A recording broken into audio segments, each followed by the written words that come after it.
a la familia cuando se trata de que vamos a indicar el internamiento involuntario de un paciente, que tiene duda la familia de ingresarle o no, pero no está tomando medicamento, el paciente se resiste a creer que está enfermo porque tiene la firme convicción de que lo que cree es real, y usamos mucho esto ¿sabe qué?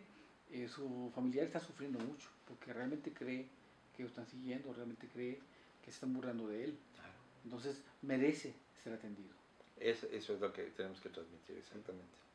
Y obviamente hay que hacer una alianza con los seres queridos del delirante, pero alianza en el buen sentido, ¿verdad? De información sobre la parte patológica de esto, que entiendan que esto es una alteración del cerebro, que es el órgano que produce la mente, y la mente está basada en esencia en el pensamiento, y las alteraciones en el pensamiento pues hacen que un sujeto realmente tenga la mente alterada y que la relación con los demás esté muy alterada, y el trabajo con la familia es muy importante. Pero bueno, el delirio, pues el delirio yo también agregaría una reflexión que puede ser muy discutible por provenir del psicoanálisis, pero habla de una persona que tiene su identidad, su yo, como diría el psicoanálisis,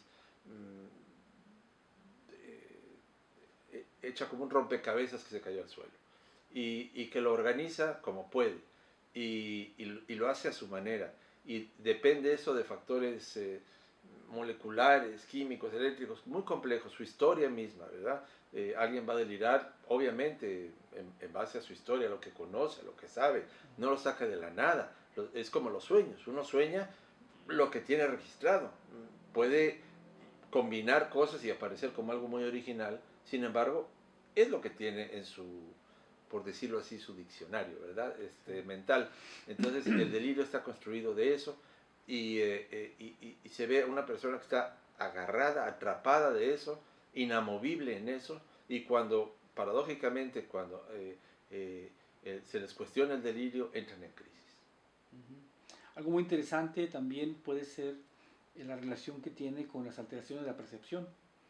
En ocasiones el delirio es primario, en donde yo empiezo a observar que algo está cambiando en el entorno, en donde observo que las personas se están comportando de manera extraña, y ahí se va desarrollando las ideas de referencia, que luego van a ideas de daño, de persecución y de daño, hasta que en un momento dado cristaliza el paciente la idea de que ya sabe por qué lo están persiguiendo, y de ahí puede venir o no, En ese orden, en ese en orden. ese orden promedio, y de ahí puede venir o no la alteración de la percepción, porque si yo observo que las personas están hablando de mí, podría entonces generarse una alucinación auditiva a partir de una idea delirante primaria. Así es. A veces las ideas delirantes son secundarias a una alteración de la percepción, en donde primero empiezo a escuchar voces de que están hablando a través de la pared,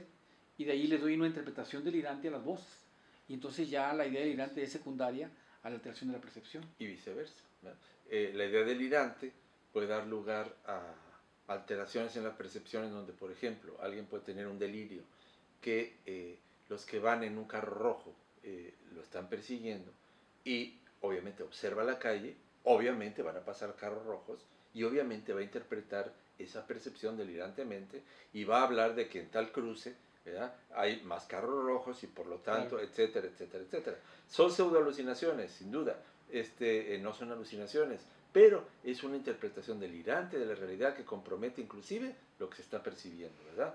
Y esa interpretación pues puede ser torpe o fina, ¿verdad? Ahí es donde vamos a hablar de los delirios estructurados, ¿verdad? Por ejemplo, los que hablábamos, los paranoides, ¿verdad? Pueden dar una explicación complejísima de por qué hacen lo que hacen, ¿verdad? La CIA, el FBI o el ejército, lo que ustedes quieran, puede estar detrás de ellos, y entonces dar toda una explicación complejísima, ¿verdad?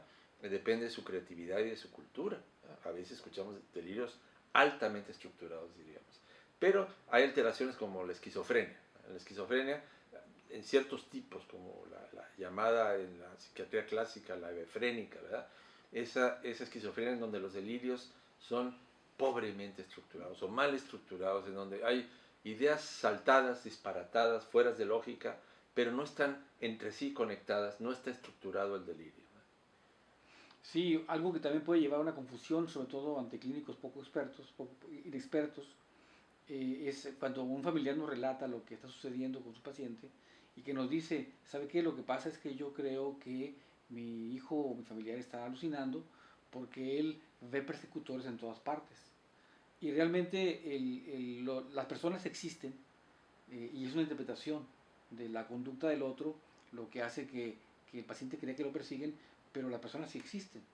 Es que él dice que en todas partes están, pero no, es que realmente él está viendo a las personas que son reales, los cargos que son reales, y es la interpretación la que está fallando. Así es. Es un trastorno del pensamiento. Del pensamiento, que yo decía, por eso puede inclusive en los dos caminos también afectar a la percepción y decir, esos que vi ahí estaban hablando de mí. Sí.